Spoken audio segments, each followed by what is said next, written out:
His Royal Highness the Crown Prince and Prime Minister, Prince Salman bin Hamad Al Khalifa, chaired the weekly cabinet meeting at Gudaibiya Palace. The cabinet underscored the importance of the recent Rabdan joint military exercise between Bahrain and the UAE, which was attended by His Majesty King Hamad bin Isa Al Khalifa, the Supreme Commander of the Armed Forces, and the President of the United Arab Emirates and Supreme Commander of the UAE Armed Forces, His Highness Sheikh Mohammed bin Zayed Al Nahyan. The exercise reflects the depth of the historical cooperation between the two countries. The Cabinet commended the address delivered by His Majesty the King during his meeting with a group of citizens, athletes and members of the Supreme Organising and Executive Committees of the 3rd Asian Youth Games. The Cabinet also congratulated the entities and individuals who were honoured in the 13th edition of the E-Government Excellence Award 2025, held in conjunction with the 30th anniversary of Bahrain's internet connection. The Cabinet then followed up on the preparations undertaken by ministries and government agencies for the Kingdom's hosting of the 46th session of the GCC Supreme Council, under the chairmanship of His Majesty the King, and reviewed the draft agenda of the summit.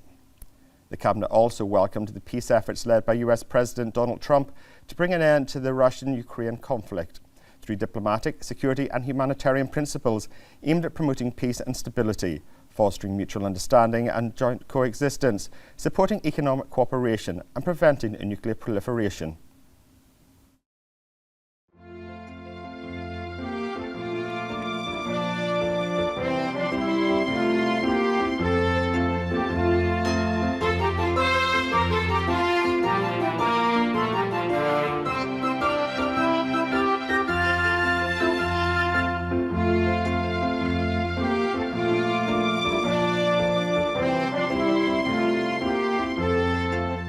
The Cabinet then reviewed several memorandums submitted by ministerial committees and ministers, approving the following: a draft resolution to form the National Committee for the Prohibition of Weapons of Mass Destruction, a memorandum of understanding between the Ministry of Education and the International Baccalaureate Organisation, a memorandum of understanding between the Education and Training Quality Authority and the University of Cambridge. The Cabinet also reviewed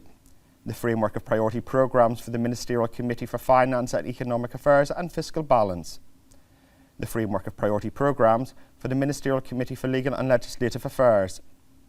Finally, the Cabinet noted the following ministerial reports: outcomes of the Kingdom's participation in the European Refining Technology Conference,